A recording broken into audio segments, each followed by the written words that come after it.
You can know exactly how you want to behave and still find yourself doing the opposite.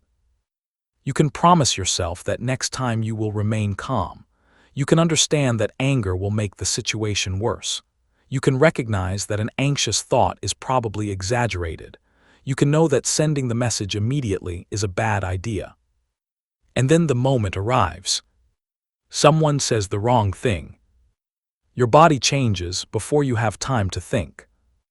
Your heart beats faster, your breathing becomes shallower, your muscles tighten, your attention narrows. Within seconds, the calm and rational person who existed 5 minutes earlier seems to disappear. This creates one of the most frustrating experiences in emotional life. Knowing better does not always mean doing better. There is a reason for this. Your emotional systems were not designed primarily to make you thoughtful, diplomatic, or successful. They developed around a much older priority, detecting what matters and preparing you to act. That system can be remarkably useful. It can also make an ordinary disagreement feel far more threatening than it actually is. Understanding this is essential because emotional mastery becomes much easier once you stop treating every reaction as an accurate description of reality. Sometimes your mind is not telling you what is happening. It is telling you what it fears might be happening. The brain is constantly making predictions. Your mind does not passively wait for the world to explain itself. It interprets. Every expression, silence, message, delay, criticism, and unexpected event is processed against your previous experiences and expectations. Suppose you send someone an important message. Hours pass. No response. That is the event. But your mind rarely leaves the event alone. It begins constructing meaning. Why haven't they replied? Did I say something wrong? Are they ignoring me? Maybe they're angry. Perhaps I've embarrassed myself. Notice the difference between the observable fact and the psychological interpretation. The fact is simple. No reply has arrived yet. Almost everything else is a story built around that fact. Perhaps the person is busy. Perhaps their phone is off. Perhaps they read the message and forgot to respond. Perhaps they are considering what to say. Perhaps they have not seen it. Perhaps they are deliberately ignoring you. At this stage, you simply do not know.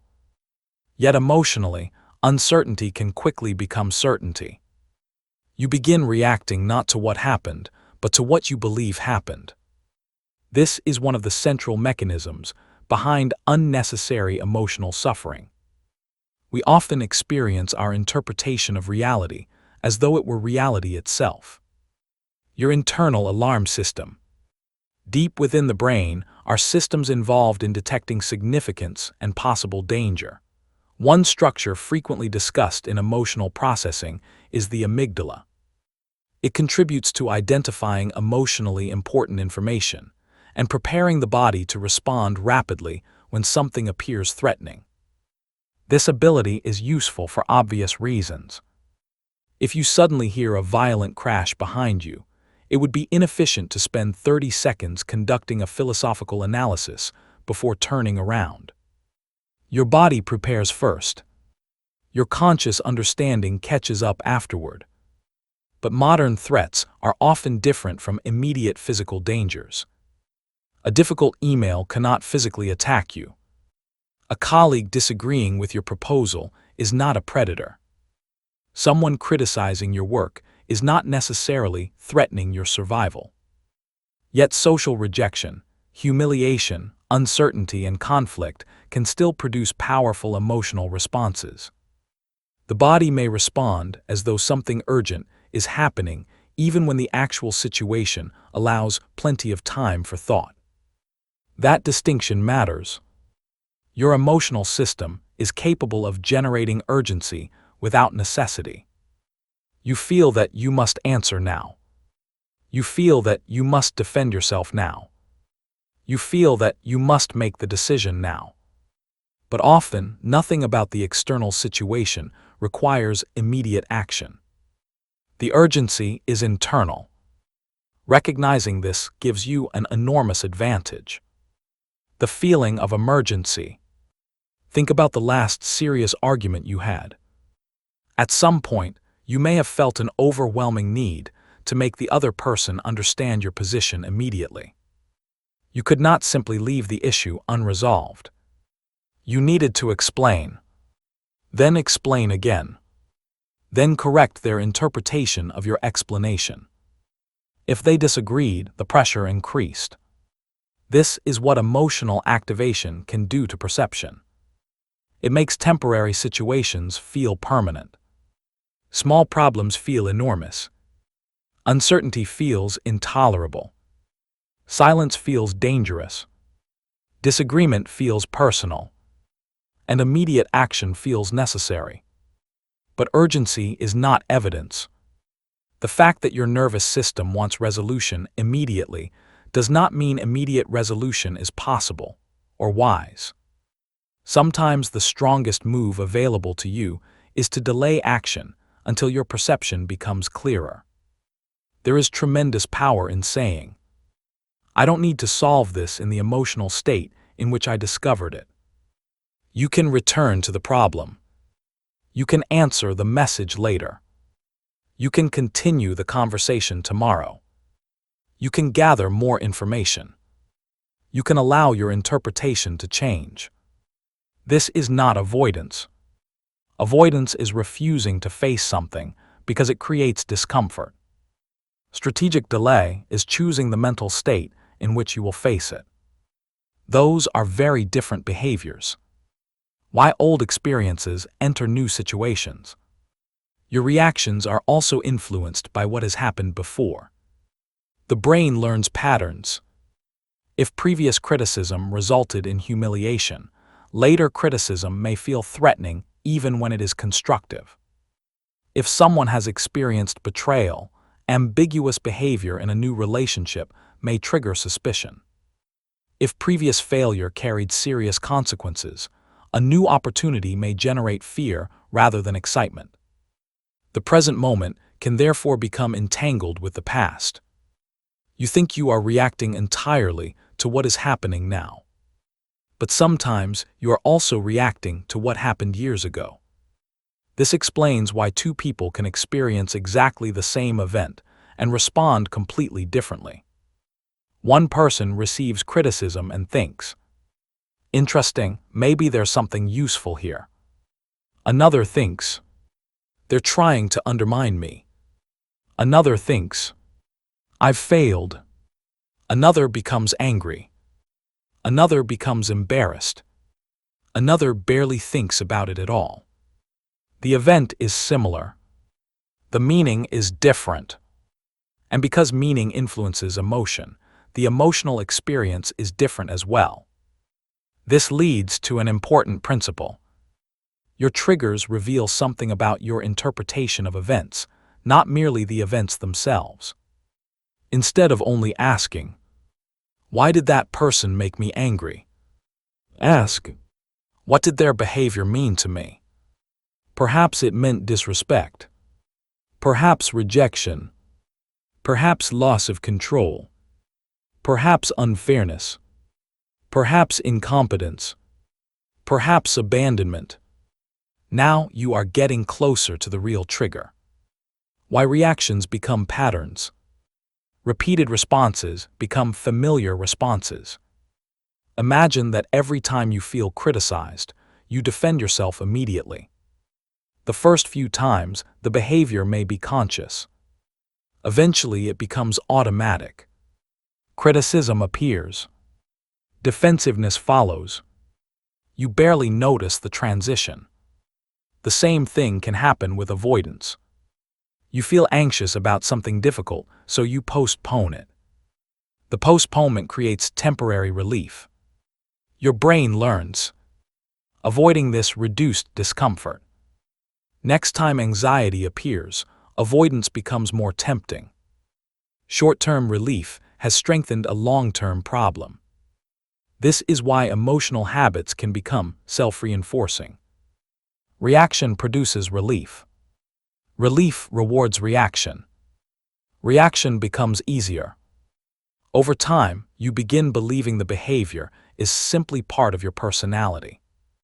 I'm just an angry person. I'm an anxious person. I've always been defensive. I can't deal with confrontation. But a repeated pattern is not necessarily a permanent identity. Patterns can be examined, and what can be examined can often be changed. Your body often knows first. One of the most useful skills in emotional regulation is learning to notice the body before the mind has constructed an entire argument. Emotions frequently announce themselves physically. Your jaw tightens. Your shoulders rise. Your stomach contracts. Your breathing changes. Your face becomes warm. Your hands become restless. Your chest feels heavy. Your heartbeat becomes more noticeable. These sensations are not inconveniences. They are information. They can become your early warning system. Instead of noticing anger only after you have raised your voice, you begin noticing the tightening in your chest that occurs beforehand. Instead of recognizing anxiety after 30 minutes of catastrophic thinking, you notice that your breathing has become shallow. Instead of realizing you are overwhelmed after you shut down completely, you recognize the earlier signs of mental overload. This gives you something extremely valuable: time. The earlier you recognize emotional activation, the easier it is to influence what happens next. The modern environment amplifies reactivity. There is another difficulty our emotional systems face. Modern life provides an extraordinary number of opportunities to react. A person can experience dozens of emotionally stimulating events without leaving a chair. A notification arrives. Then another. An inflammatory headline appears. Someone criticizes you online. A work email creates uncertainty. A financial reminder appears. A message goes unanswered. Another notification interrupts your concentration. Your attention repeatedly shifts between small signals of reward, uncertainty, conflict, and urgency. The nervous system receives very little genuine silence.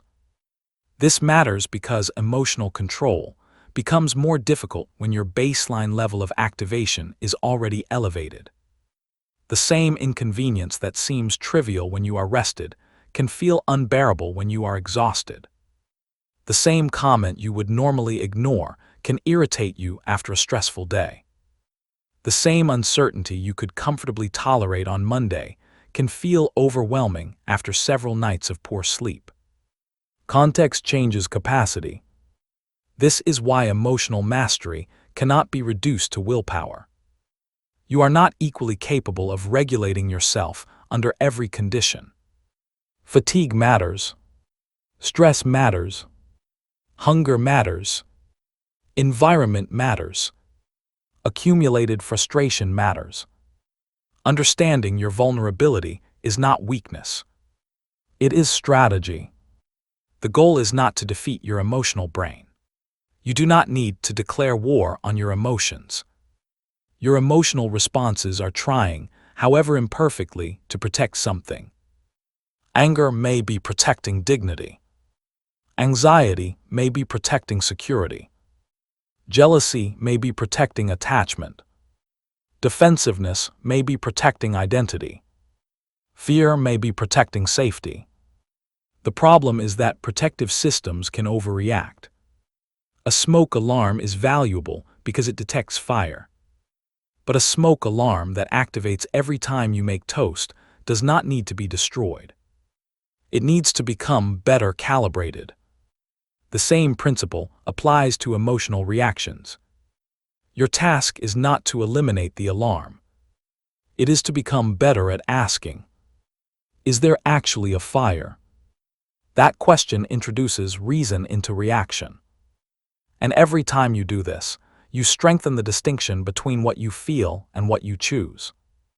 You begin noticing something extraordinary. An emotion can rise without controlling you. Anger can exist while you remain quiet. Anxiety can exist while you move forward. Embarrassment can exist without producing defensiveness. Fear can exist alongside courage. Disappointment can exist alongside persistence. You do not have to wait until the emotion disappears before choosing intelligently. That is the deeper lesson. Your first reaction may not always be under your control. Your next action increasingly can be. And once you understand that, emotional mastery stops being a battle against yourself. It becomes a practice of recognizing what is happening inside you early enough to choose what happens next.